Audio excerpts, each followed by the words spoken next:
କାଲି ପ୍ରଥମ ରଜନୀ ମଞ୍ଚସ୍ଥ କରିବ ଖଣ୍ଡଗିରି କୁମବେଳାରେ କ'ଣ କହିବେ? କୋଟି କୋଟି ଡବଲ କୋଟି କେବଳ ଆପଣମାନଙ୍କ ଭଲ ପାଇବା ଏବଂ ଦର୍ଶକମାନଙ୍କ ଭଲ ପାଇବା ପାଇଁ କୋଟି କୋଟି ଡବଲ କୋଟି ଯାଉଛି। କାଲି ପ୍ରଥମ ରଜନୀ ଯେହେତୁ ଖଣ୍ଡଗିରି କରିବ, ଓଡ଼ିଶାବାସୀ ବହୁତ ଉତ୍ସାହ ଆସୁଛନ୍ତି, ଦର୍ଶକ ବହୁତ ଉତ୍ସାହ ଆସୁଛନ୍ତି। ଯେହେତୁ ନାଟକ ଗୋଟେ ଭଲ ନାଟକ ଦୁଇ ସାଙ୍ଗ ଉପରେ ହେଇଛି, ତାକୁ ଦେଖିବା ପାଇଁ ସମସ୍ତେ ଅପେକ୍ଷା କରି ରହିଛନ୍ତି। ଯେହେତୁ ଏବେ ବି 2-3 ରାତି ଜଗତସିଂହପୁର ଖେଳିକି ଏଠି ଖଣ୍ଡଗିରି ପୁଣି ଖେଳିବ। ତା ଦେହରେ ଗୋଟେ ଟ୍ୟାଗଲାଇନ୍ ରହିଛି, ନାଟୁଆ କରିବେ ନାଟ। କ'ଣ ରିଏଲ୍ ନାଟକ କରୁଛନ୍ତି? ନାଇଁ, ମୁଁ ତ ପ୍ରଥମରୁ ଯେତେବେଳେ ଡେଲସେଲ୍ ଘରେ ଆପଣମାନେ ମୋତେ ପଚାରିଥିଲେ, ମୁଁ ଏଇ କଥା ହିଁ କହିଥିଲି, ମୁଁ କିଛି ନାଟୁଆଙ୍କୁ ନେଇଛି, ସେ ଏ ବର୍ଷ ନାଟକ କରିବେ। ଆଉ ଯାହା ହଉ ସେ ନାଟକ ଯେଉଁ କଳାକାରମାନେ ପରିଶ୍ରମ କରିକି ଆକ୍ଚୁଆଲି ସେ ନାଟକ ସେ କରୁଛନ୍ତି। ଆଜ୍ଞା, ଦି ସାଙ୍ଗଙ୍କ ଦୋସ୍ତି କୋଟି କୋଟି ଡବଲ କୋଟି, କ'ଣ ଆପଣଙ୍କ ବି ଦି ସାଙ୍ଗ, ଆପଣ ବି?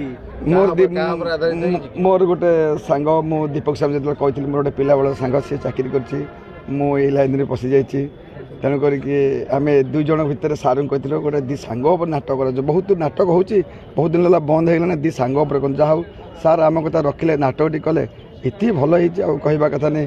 ବେଳେବେଳେ ସେ ନାଟକ ଦେଖିଲେ ଆମେ ଦି ସାଙ୍ଗ କଥା ମନେ ପଡ଼ୁଛି, ପିଲାବେଳେ ଆମେ କ'ଣ କରୁଥିଲୁ। ଆଉ ଏବେ ସେଇ କଥା ନାଟକ ଦେଖିବା ପାଇଁ ବହୁତ ସାଙ୍ଗ ହେଇ ସେ ନାଟକ ଦେଖିବା ପାଇଁ ଆସୁଛନ୍ତି, ବହୁତ ଦୂରାନ୍ତରୁ ଆସୁଛନ୍ତି ସେ ନାଟକ ଦେଖିବା ପାଇଁ।